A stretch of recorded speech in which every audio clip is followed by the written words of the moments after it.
Okay बच्चों, आज की क्लास में हम एक बहुत बहुत इम्पॉर्टेंट टॉपिक पढ़ेंगे जिसका नाम है इफ़ेक्ट ऑफ डाइलेक्ट्रिक। क्या होता है जब डाइलेक्ट्रिक सर्किट में कनेक्ट हो जाए। ठीक है, बहुत इंपॉर्टेंट क्वेश्चन है। इस पे क्वेश्चन कैसे बनते हैं वो समझ लिया जाए।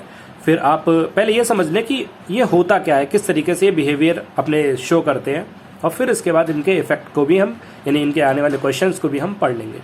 ठीक है, तो हम सिंपल सी बात जानते हैं कि डाइलेक्ट्रिक को इंट्रोड्यूस करने से, यानी कि हमारे पास अगर पैरेलल प्लेट कैपेसिटर है, पैरेलल प्लेट कैपेसिटर के बीच में जो गैप होता है, उन गैप्स में अगर हम डाइलेक्ट्रिक को इंट्रोड्यूस करा दें तो उसकी वजह से कुछ ना कुछ चीज़ें इफ़ेक्ट करती हैं। तो अगर हम फिजिकल क्वांटिटीज़ की बात करें, जो फिजिकल क्वांटिटीज़ मैटर करती हैं उनके नाम हैं capacitance, potential difference, charge, electric field and energy. इस तरीके से टोटल 5 फिजिकल क्वांटिटीज़ हैं जो मैटर करती हैं और जिन पर इलेक्ट्रिक फील्ड या कैपेसिटेंस का, जो कि डाइलेक्ट्रिक का इंट्रोडक्शन के बाद असर पड़ता है, वो क्या रहता है। तो जैसे हम बात करें कि मान लो डाइलेक्ट्रिक नहीं है, एक पैरेलल प्लेट कैपेसिटर है, उसके बीच में कुछ नहीं है, उसके बीच में वैक्यूम फील्ड है या एयर फील्ड है, तो फिर कैपेसिटेंस जो होता है वो C रहता है और उसका जो फॉर्मूला हो जाता है वो A/0/d हो जाता है। आपने जिस भी बैटरी से उसको चार्ज कर रखा होगा वो बैटरी का पोटेंशियल V रहा होगा, जितना चार्ज आपने उसको दे दिया होगा वो चार्ज Q रहा होगा, और उसकी इलेक्ट्रिक फील्ड जो पोटेंशियल ग्रेडियंट पे डिपेंड करती है वो V/d हो जाएगी। ठीक है, और जो एनर्जी उसकी हो जाएगी वो 1/2 CV² हो जाएगी, या फिर 1/2 Q²/C हो जाएगी, या फिर 1/2 QV हो जाएगी। ठीक है, तीनों फॉर्मूले हमारे पास अवेलेबल है। लेकिन जब डाइलेक्ट्रिक इंट्रोड्यूस करा दोगे, जब डाइलेक्ट्रिक लगा दोगे उनके बीच में, तो क्या असर पड़ता है। डाइलेक्ट्रिक जब लगता है तो वो 2 कंडीशन शो करता है। या तो आपने बैटरी को कनेक्ट कर रखा है, बैटरी अभी भी कनेक्टेड है, या फिर आपने बैटरी को रिमूव कर दिया है। अगर बैटरी कनेक्टेड है तो क्या असर पड़ता है, और अगर बैटरी रिमूव हो गई है, वहाँ से बैटरी नहीं है सर्किट में, तो क्या असर पड़ता है। तो उनके लिए कुछ कंडीशन है जिनको आपको 1 बाय 1 समझना होगा। अब बैटरी अगर कनेक्टेड है तो आपका कैपेसिटेंस डाइलेक्ट्रिक की वजह से बढ़ जाता है, और उसका जो नया कैपेसिटेंस हो जाता है वो हो जाता है C', और वो पुराने कैपेसिटेंस C से K टाइम्स इंक्रीज हो जाता है। That becomes K times of C। जबकि बैटरी अगर रिमूव कर दें तो भी आपका कैपेसिटेंस बढ़ता ही है, पुराने कैपेसिटेंस से K टाइम्स इंक्रीज हो जाता है। जो नया कैपेसिटेंस है C', जब बैटरी कनेक्टेड हो या डिसकनेक्टेड हो, कैपेसिटेंस तो बढ़ता ही बढ़ता है। यानी कि बैटरी लगी हो चाहे ना लगी हो, आपके सर्किट का जो कैपेसिटेंस है वो डाइलेक्ट्रिक की वजह से बढ़ ही जाएगा। ये आपने बॉटम लाइन कर ली इसकी, यानी आपने सीख लिया कि कैपेसिटेंस बढ़ता ही बढ़ता है, चाहे बैटरी लगी हो और चाहे बैटरी रिमूव हो गई हो। पोटेंशियल पर असर देखते हैं, पोटेंशियल पर क्या असर पड़ता है। जो कि इसका इनिशियल पोटेंशियल V था, आपने बैटरी जो लगा रखी थी उसका पोटेंशियल V था।